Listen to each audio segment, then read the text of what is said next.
Okay, today we're going to start 4.3.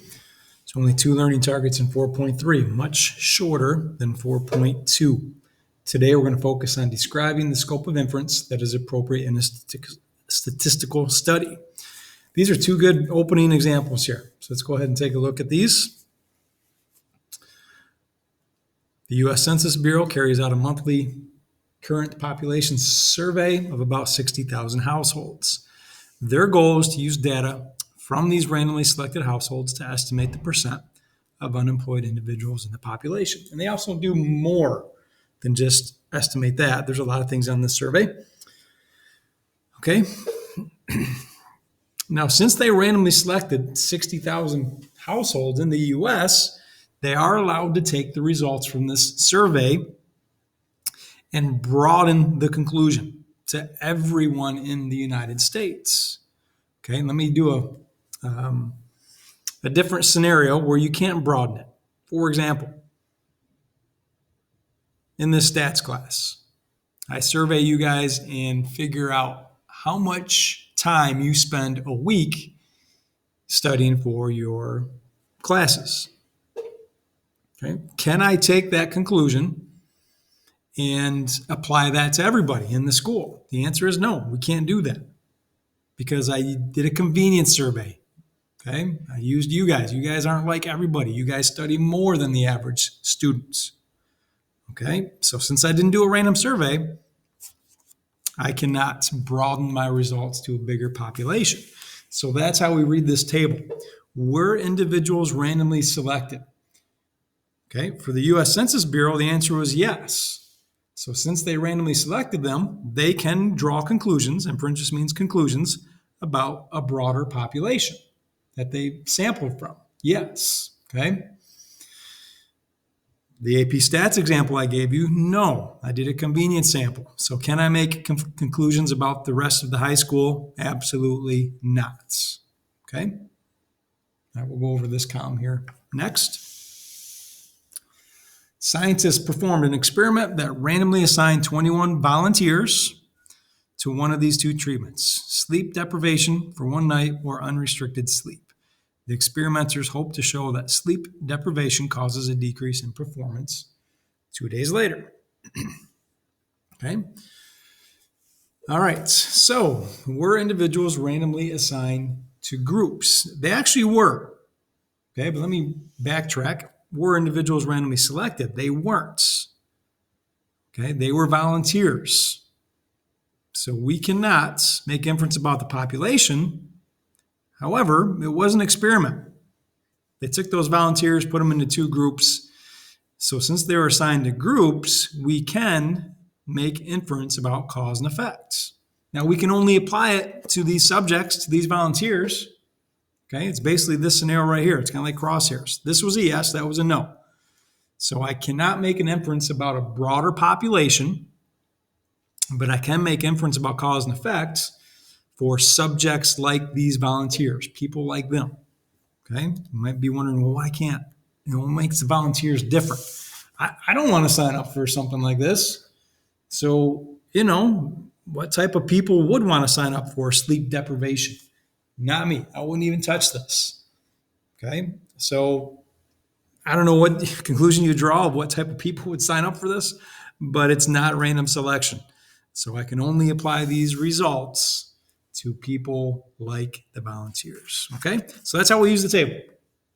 Why don't you continue to read the scope of inference paragraphs here to follow on page 266 all the way through 267. Go ahead and take a look at this example too, and then we're going to fill in an example in our notes. Okay, go ahead and pause now and read. All right, so let's apply what we just learned to this example here. Why don't you go ahead and read these three sentences and then go down here and read the conclusion for all these, and then we'll go to each of these different scenarios. But here to here. Go ahead. I would tend to agree with this teacher's doubt, but the results of all of these scenarios, we're going to assume that the GPA was indeed lower when they were listening to music while studying. Okay? and compared with those who didn't. So, scenario 1, what can we conclude from this design? What's our scope of inference? That phrase, scope of inference, means what conclusions can I draw? How far can I take them? So, get all the students in your AP Stats class to participate in a study. Ask them whether or not they study with music on. Okay, that is just a survey question. That is not an experiment. Then, after you get the results, then divide them into 2 groups based on their answer to this question. Okay, but they didn't divide them into 2 groups ahead of time and do an experiment, so don't be confused by that phrase there. Okay, so when we're using that chart, let me find that chart. Here it is. Were students randomly selected? No. Were they assigned into groups? No. So our inferences about the population, we cannot draw conclusions about a broader population, and it was an experiment. So there is no inference about cause and effect. All right, so I'm going to be real detailed in this first one. Go ahead and write this down. With no random selection,